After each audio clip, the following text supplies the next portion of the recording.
आजादी का Amrit Mahotsav.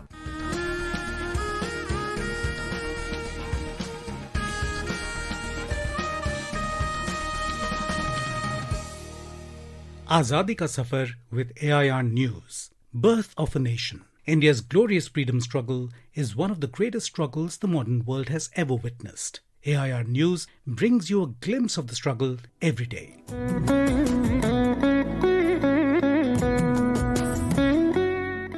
In today's episode, we remember freedom fighter Durgabai Deshmukh, who was born on the 15th of July, 1909 in Rajahmundry, Andhra Pradesh. A public activist for women's emancipation, she founded the Andhra Mahila Sabha in 1937. She was also the founder chairperson of the Central Social Welfare Board. Seeds of social reform were sown early in Durgabai's mind, and she became conscious of the injustice suffered by women in all strata. Perhaps this was due to the fact that the social reformer Kandukuri Veeresalingam was a close friend of her grandfather. Durgabai met Mahatma Gandhi when she was just a 12-year-old. She had collected money for the nationalist movement along with a few volunteers, and when she came face to face with the Mahatma, she gave her gold bangles as well, on his request. This was a turning point which further kindled her spirit of selfless service and patriotism. A lawyer by profession, Durgabai fought against the system of child marriage and dowry and the harassment of widows in the name of customs, although she herself was married at the age of 8. Durgabai was a persuasive public speaker and was imprisoned during the Salt Satyagraha. She came to understand the pitiable conditions of women criminals and wished to arrange free legal aid for them. This gave the impetus to the Free Legal Aid Centre of the Andhra Mahila Sabha in Hyderabad, particularly to help unlettered women of all classes. Durgabai realized that lack of education impeded women's progress. This impelled her to lay the foundation for adult education programs, which were taken up by the government of independent India.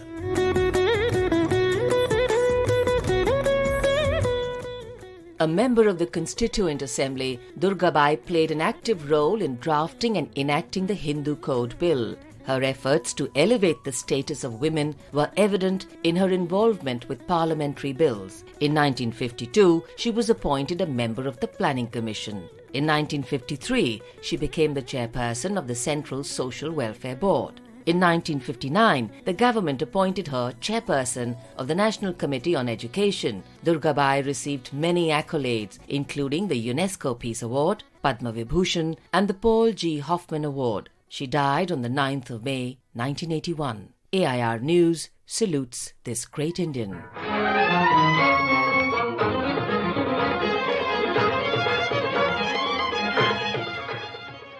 We also remember independence activist Shankar Khude, who was born on the 15th of July 1918 in district Sangli, Maharashtra. Shankar took part in the Quit India movement and was arrested on the 13th of October 1942 for his role in sabotaging the government's communications. He was sentenced to 18 months rigorous imprisonment. Serving his term in the Hindalga Central Jail in district Belgaon, Karnataka, he died in police custody in December 1942 on account of severe torture. We salute the brave son of the soil.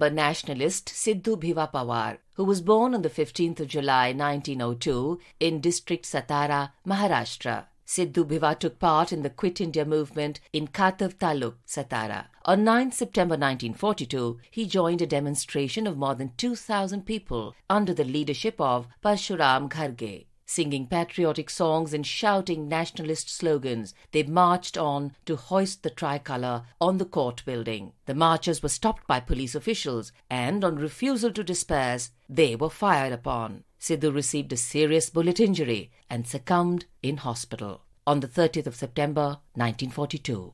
AIR News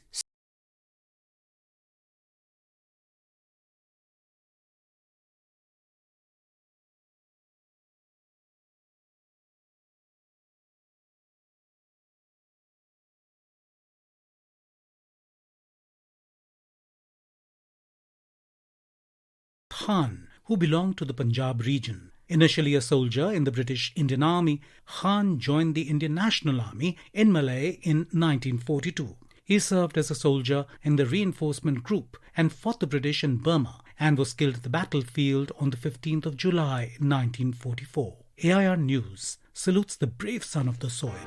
And that brings us to the end of this episode of Azadi Ka Safar with AIR News. See you in the next episode tomorrow.